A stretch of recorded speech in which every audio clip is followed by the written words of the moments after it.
So the purpose of this lab is to analyze a star's motion to find the net force on the star for all points in the dataset in order to estimate the mass of the black hole. Now we're interested in this lab because it shows how momentum and velocity can be used to figure out other unknown variables, and in this case, the mass of the black hole. This information is important to understand as it is the foundation for deriving physics principles, and this method can also be used in the context of finding other masses of other stars and other objects in space. In this lab, Newton's second law of motion, F net equals mass times acceleration, which also equals dp dt, gravitational force and momentum formulas will be applied to analyze the motion of the objects. Now, the equations used is F, the force of gravity, which is g times mass 1 times mass 2 over the magnitude of r squared.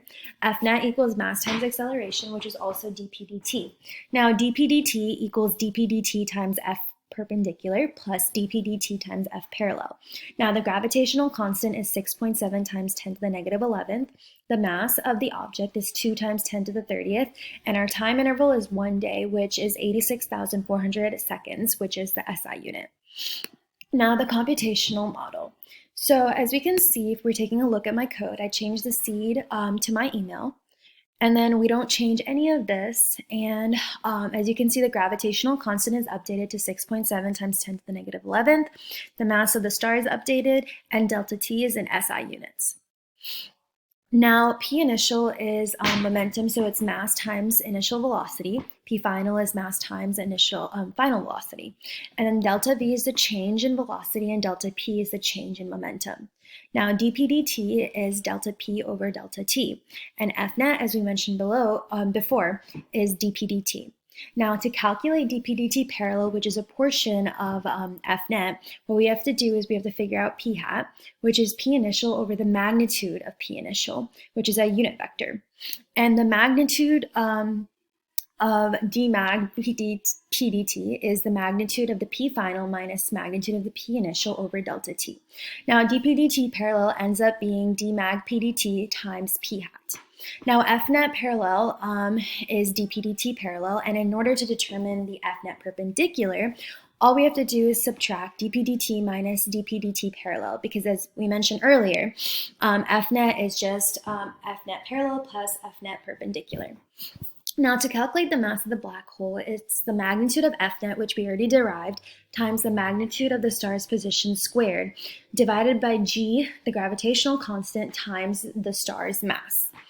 We print that out, and also we edited these scales in position, so when you run it, it pops up just fine. And at the end, the magnitude of F net and magnitude of F net parallel and perpendicular should be printed. Now let's run this program.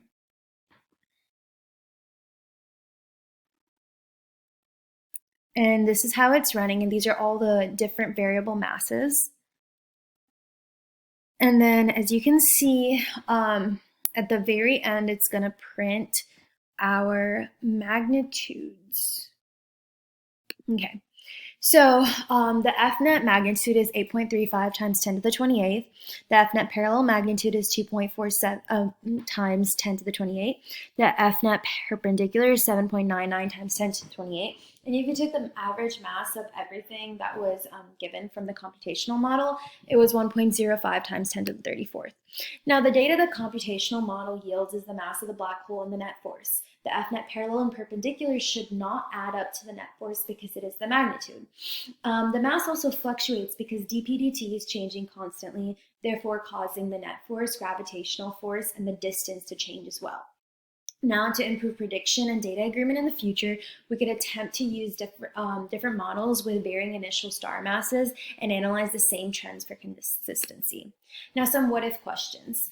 So, F net parallel and perpendicular and net force are different from the rate of change of momentum in its parallel and perpendicular components. When viewing the net force and its parallel and perpendicular components in mathematical sense, they're essentially the same. However, in this lab, the magnitude of the force of the black hole on the star cannot be measured, and only changes in the star's speed and direction can be analyzed.